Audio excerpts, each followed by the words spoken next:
জয় শ্রীকৃষ্ণ, রাধা রাধা। আজ আমি শ্রীমদ্ ভগবদ্গীতার ষষ্ঠ অধ্যায় অভ্যাস যোগের 24 এবং 25 নম্বর শ্লোক আপনাদের শোনাবো। তার আগে আমি আপনাদের খুব একটা মজার গল্প শোনাবো। এই গল্পের মাধ্যমে আপনারা বুঝতে পারবেন যে অতিরিক্ত ভগবানকে ডাকলে পরে কীভাবে সাহায্য পাওয়া যায়। একটা চড়াই পাখি গল্প।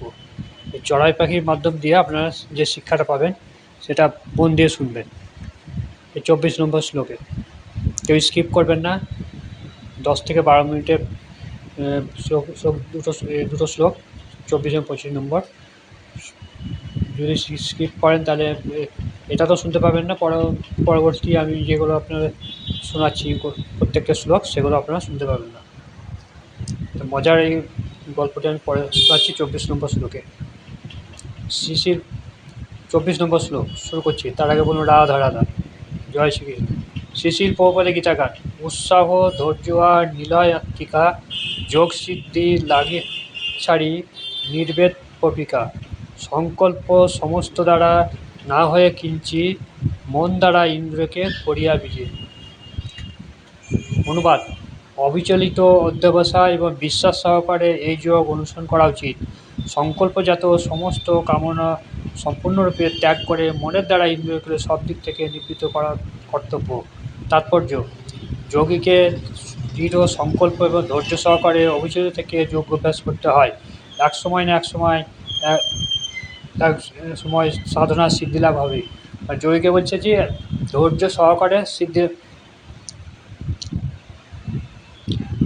সহকারে বলছে যোগ অভ্যাস করতে বলছে।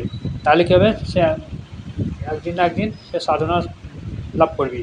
এইভাবে পূর্ণ আশাবাদী হয়ে গভীর ধৈর্য সহকারে এই পথ অনুসরণ করতে হয়। সাফল্য লাভে বিলম্ব হলে হতোদ্যম হওয়া কখনোই উচিত নয়। কেউ যদি ভাবে যে আমি এক্ষুনি যোগ করবো, এক্ষুনি ভগবানের আমাকে দেখা দেবে, তাহলে কিন্তু তার দ্বারা যোগ হবে না। সেটা বলছে সাফল্য লাভ করতে গেলে একটু বিলম্ব যদি হয়, দেরি হয়, অনেকে যদি অনেক সাধক মুনি ঋষি আছেন যুগ যুগ ধরে তপস্যা করার পরে ভগবানের দেখা পেয়েছেন। কারণ দৃঢ় সংকল্প নিয়ে যিনি যোগাভ্যাস করেন তিনি অবশ্যই সাফল্য লাভ করেন। যিনি দৃঢ় সম্পর্ক এক মনে যোগ অভ্যাস করেন তিনি তিনি সাফল্য লাভ করেন, ভগবানের সামনে দেখা পাবেন।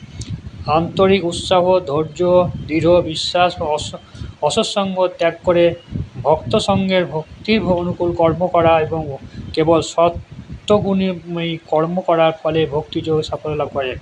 তাহলে ভক্তিতে সাফল্য লাভ করতে কিন্তু বলছে যে খুব ধৈর্য, দৃঢ় বিশ্বাস এবং অসৎসঙ্গ ত্যাগ করে যারা ভগবত ভক্তি তার সঙ্গে মিশে, অন্য কোনো রাজবাড়ির লোকের সঙ্গে না মিশে, যারা ভগবত প্রেমী তাদের সঙ্গে মিশে তবে সত্য গুণময়ী কর্ম ভালো কর্ম করার ফলে সে সাফল্য লাভ করতে পারে। অত সাফল্য যোগ সাধনা করে অত সোজা নয়। যোগ সাধনা করলে কতজন ভগবানের দেখা পেয়েছে, ভগবানের দেখা পাওয়া খুবই নয়, অত সোজা নয়। যুগ যুগ ধরে তপস্যা করতে হয়, সেটা বলতে চাইছে। দৃঢ় বিশ্বাস সম্বন্ধে সেই চড়াই পাখির দৃষ্টান্ত অনুসরণ করা উচিত। এবার একটা চড়াই পাখির আপনার গল্প যেটা বলছিলাম শোনাচ্ছি। যার ডিম সাগরের জলে ভেসে গিয়েছিল। একটা চড়াই পাখির ডিম পেয়েছিল, সাগরের জলে ভেসে গিয়েছিল।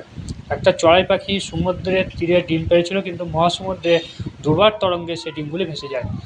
তাহলে কী হলো, চড়াই পাখি যে ডিম পেয়েছিল সেগুলো কি সাগরের ঢেউয়ে সব ভেসে যায়। তরঙ্গ, দুর্বার তরঙ্গ খুব বড় ধরনের ঢেউয়ে সেটা ভেসে যায়। অত্যন্ত মর্মাহত চিত্তে সে চড়াই পাখি তো সমুদ্রের কাছে আবেদন করে তার ডিমগুলি ফিরিয়ে দিতে, কিন্তু সমুদ্র সে আবেদনে কর্ণপাত করে না। সমুদ্র কী করবে, ও তো চড়াই পাখি একটা সামান্য ডিম ভেসে গেছে, কত ডিম ভেসেছে, কত লোক মরছে, কত কী হচ্ছে, সমুদ্র সবারই কথায় কর্ণপাত করে, সেখানে কর্ণপাত করেনি। তখন সেই চড়াই পাখি সমুদ্রকে শুকিয়ে ফেলার সংকল্প করে তার ছোট্ট ঠোঁটে সমুদ্রের জল তুলতে লাগলো। তখন চড়াই পাখি একটু চেষ্টা করে দেখলো যে যদি জলগুলো তোলা মুখে করে ঠোঁটে একটু ফেলে যদি জলগুলো মারা যায় তাহলে হয়তো ডিমগুলো পাওয়া যাবে। কিন্তু তাই কি কখনো সম্ভব? সমুদ্রের জল শেষ করতে পারবে একটা চড়াই পাখি? তার এই অসম্ভব সংকল্পের জন্য সকলেই তাকে পরিহাস করতে লাগলো। তার এই ইচ্ছা দেখে যে কি একটা পাগল নাকি পাখিটা, তাই মনে মনে সবাই ভাবছে, তাকে হাসাহাসি করতে লাগলো। এদিকে সে চড়াই পাখির কথা চারিদিকে ছড়িয়ে পড়লো। এদিকে চড়াই পাখির কথা চারিদিকে ছড়িয়ে পড়লো যে একটা চড়াই পাখি এরকম একটা কাজ করছে যে মানে সমুদ্রের জল শুকিয়ে দেবে ছোটো করে একটু একটু করে, কোনো যেটা কোনো সম্ভব নয়, সেটা নিয়ে হাসাহাসি করতে লাগে সবাই। অবশেষে বিষ্ণুর বাহন পঙ্খিরাজ গরুড়ের কানে সে কথা পৌঁছলো এবং তার ছোট্ট বোনটির জন্য সহানুভূতি তার হৃদয় ভরে উঠল। তাহলে কি বলছে, বিষ্ণু বাহন পঙ্খিরাজ গরুড়ের কানে গেল। তো গরুর তখন ওই এটা এই ধরনের ঘটনা দেখে তার কানে পৌঁছালো এবং তখন তার একটা সহানুভূতি হলো।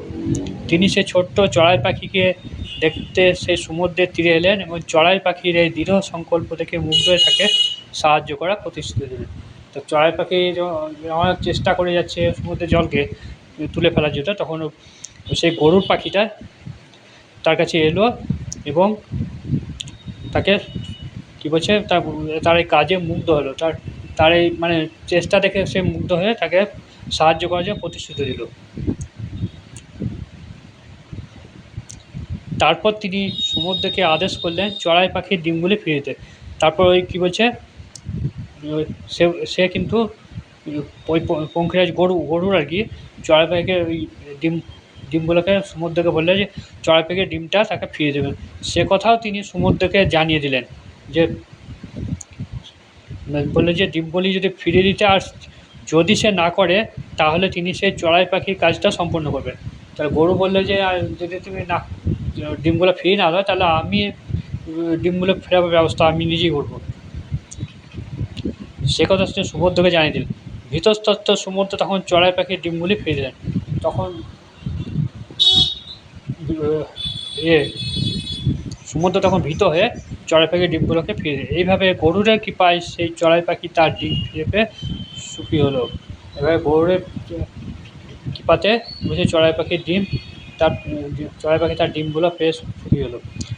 তা এটা থেকে আমরা কী বুঝতে পারলাম, বলছে যেমনই যোগ সাধনা করা, বিশেষ করে ভগবানের সেবার মধ্যে ভক্তি যোগ সাধন করাকে ভীষণ কঠিন বলে মনে হতে পারে, কিন্তু কেউ যদি ঐকান্তিক নিষ্ঠার সঙ্গে ভক্তি যোগে অনুসরণ করেন তখন ভগবান তাকে সাহায্য করেন। তাহলে এখানে কী হলো যে ঐকান্তিক চেষ্টা ছিল যে আমি পারি না পারি কিন্তু চেষ্টা তো করি, চড়াই পাখি যেমন চেষ্টা করেছিল, সেই বলছে যে যোগ সাধনা করতে গেলে সেরকম ধরনের একান্তভাবে একনিষ্ঠভাবে যোগ সাধনা করতে হবে, তাহলে কি সে সাফল্য লাভ করতে পারে, কেউ না কেউ তাকে সাহায্য করবে ভগবান থেকে। তাই বলছে কথিত আছে যে নিজেকে সাহায্য করে ভগবান তাকে সব রকমের সাহায্য করে। কথিত আছে কি যে একটা কথায় আছে যে নিজেকে সাহায্য করে সে ভগবান তাকে সব রকম সাহায্য করবে। মানে বলতে চাইছি চেষ্টা করতে হবে ভগবানকে যে আমি করবো না মানে না ছেড়ে দেবো, মানে পাবো না দেখা পাবো না তাহলে যোগ সাধনা করবো না, তাহলে সেটা বলছে একনিষ্ঠভাবে ভগবানকে ডাকলে পরে সেটা সাফল্য লাভ হবে। এটা হচ্ছে মূল বক্তব্য। 24 নম্বর শ্লোকে এটা মূল বক্তব্য। 24 নম্বর শ্লোক শেষ হলো, তার আগে বললাম রাধা রাধা। এবার 25 নম্বর শ্লোক শিশির প্রভুপাদের গীতার গান। কমে কমে উপরাম বিষয় ভোগেতে আত্মস্থিত মন করি বিরাম চিন্তাতে। অনুবাদ, ধৈর্যযুক্ত বুদ্ধির দ্বারা মনকে ধীরে ধীরে নিবৃত্ত করে এবং অন্য কিছু চিন্তা না করে সমাধিস্থ হতে হয়। ভগবানের প্রতি সুদৃঢ় বিশ্বাস এবং বুদ্ধির প্রভাবে ইন্দ্রিয়গুলোকে ধীরে ধীরে বশ করতে হয়। ভগবানের প্রতি শুধু বিশ্বাস রেখে বুদ্ধির প্রভাবে ইন্দ্রিয়গুলোকে বশ করতে বলছে, একেই বলা হয় প্রত্যাহার। ইন্দ্রিয় বশ করাকে বলা হয় প্রত্যাহার। ভগবানের প্রতি সুদৃঢ় বিশ্বাস, ধ্যান এবং ইন্দ্রিয় নিগ্রহের দ্বারা মনকে সর্বতভাবে সংযোগ করে সমাধিস্থ করতে হয়। তাহলে বলছে এই ইন্দ্রিয়গুলোকে বশ করে, বিশেষ করে সুদৃঢ়ভাবে ধ্যান এবং ইন্দ্রিয়গুলোকে নিগ্রহ করে, এই নিগ্রহ বলছে মানে বশ করাকে নিগ্রহ বলছে, সর্বতভাবে সংযত করে সমাধিস্থ করে। সমাধিস্থ মানে এগুলোকে ত্যাগ করে ভগবানের কাছে প্রার্থনা করতে বলছে। তখন আর দেহতে আত্মবুদ্ধি হওয়ার কোনো আশঙ্কা থাকে না। পক্ষান্তরে বলা যায় জড়জগতের সঙ্গে যুক্ত থাকলেও কখনো ইন্দ্রিয় তৃপ্তির কথা চিন্তা করা উচিত নয়। ভগবান শ্রীকৃষ্ণের তৃপ্তির কথা ছাড়া আর অন্য কোনো সুখের কথা কল্পনাই করা উচিত নয়। ভগবান শ্রীকৃষ্ণের কথা চিন্তা করলে পরে অন্য কোনো চিন্তা করার কথা বারণ করছে, কল্পনা করতে বারণ করছে। সরাসরি কৃষ্ণ ভাবনা অনুসরণ করার ফলে অনায়াসে এই স্থিতি লাভ করা যায়।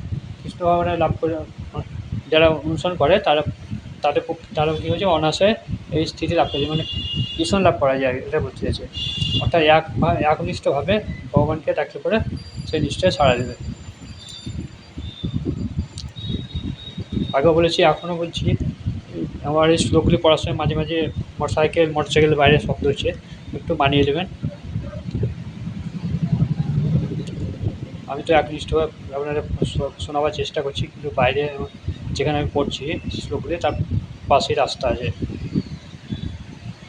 যাই হোক, আমার এই গীতা কথা চ্যানেলটি অতি অবশ্যই যেন আপনার লাইক, শেয়ার এবং সাবস্ক্রাইব করতে ভুলবেন না। সাবস্ক্রাইব করলে কী হবে, পুরো শ্লোকগুলি আমি যেগুলো আগে পড়িয়েছি, শুনিয়েছি এবং পরবর্তী যে আমি পড়ে শোনাবো সেগুলো আপনারা শুনতে পাবেন। 700টি শ্লোকই আপনারা শুনতে পাবেন আমার এই গীতা কথা চ্যানেলটিতে। আজকে এখানে শেষ করছি। নমস্কার। রাধা রাধা। জয় শ্রীকৃষ্ণ।